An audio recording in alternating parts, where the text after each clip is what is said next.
Before we got hitched, I took my significant other to the stock auto races at Elkton Speedway, east of San Diego. It was somewhat of a test. I needed to make sure she could deal with my southern, innate hickness before marking on.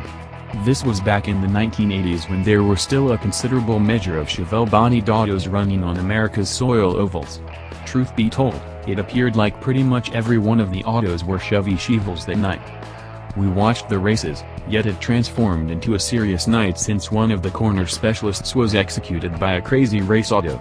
On the tragic ride home, my future spouse remarked on the peculiarity of a whole Chevelle-based culture flourishing unnoticed, independent from anyone else or anybody she knew.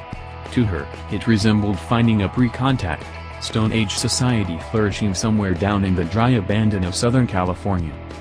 That is somewhat how I felt at the 2018 Supercross held at Daytona International Speedway. I knew about the presence of Supercross yet had never gone to a meet since I generally felt open air, regular landscape. Motocross was the main genuine and fair articulation of the earth through riding craftsmanship.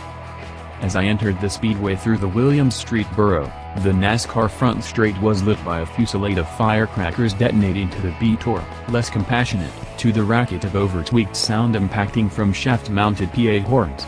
Fire hurlers shot yellow-winged serpents breath high into the night sky.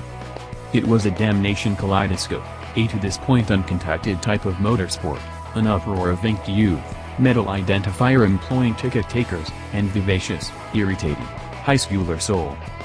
Anybody wailing over the absence of youngsters engaged with motorcycling has never gone to a Supercross race. The superspeedway infield was brimming with vehicles, almost as full as an auto race. The stands on the two sides of the track were firmly stuffed with odd hairstyles and Red Bull drinking kids. The track was formulated so as to keep the cruisers airborne about equivalent to the measure of time they were on the ground. This consistent bouncing here and there restricted the push accessible for forward movement, holding speeds down to a sensible level. Two hots were so immense riders exploited the broadcast appointment to evacuate, remove goggle covers, or play a couple of rounds of what I envisioned to be an electronic mobile phone amusement. Two camera folks in a quad kept running forward and backward on a smooth area, recording the riders jumping over the Uber whoops with the subsequent data communicate on a few pixel, kind-sized vision screen. Overhead automaton film and close-up shots of the race activity scattered with scenes of a DJ turning dials on a complex electronic support, yet appearing to have no impact on the shrieking sound, stayed up with the latest on the lead riders. The 450cc bicycle's rev restrict faltered and flew over the undulating scene. At the leader of the considerable number of children is 33-year-old Justin Brayton. On the off chance that you've perused this far, you know who I'm pulling for. The old clock flees with the thing, never truly tested.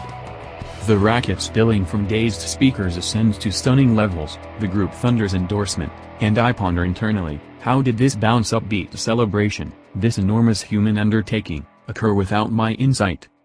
Level track hustling is inside my ken. Prior to the TT National, Daytona serves up a hors d'oeuvre at Barberville's Volusia County Half-Mile Soil Speedway. 40-something races are held, and to be completely forthright, I sort of forgot about what class was hustling or, as the taxing day wore on, even which state I was in. Past occasions had the pits in the infield, which made for a personal setting. This year the infield was forbidden until the point when I name-dropped motorcycle.com. I get it's alright to go in, however don't return until the point that I give you the okay.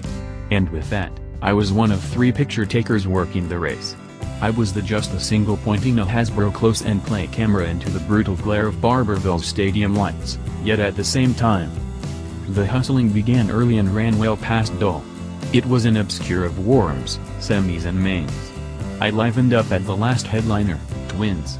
The serious cannons. Mies, Coolbeth, and Carver, all mounted on the so far almost amazing Indian FTR 750, let go around the oval. With such uniformly coordinated gear, the best 3 completed hundredths of a moment separated, with Mies taking a win. When he gets additional time on the Indian, I'm extremely anticipating seeing Jeffrey Carver on the platform oftentimes in 2018. The person is a slender, since quite a while ago haired, Tom Petty return. Idea loud of the 70s man, and that is cool as hellfire.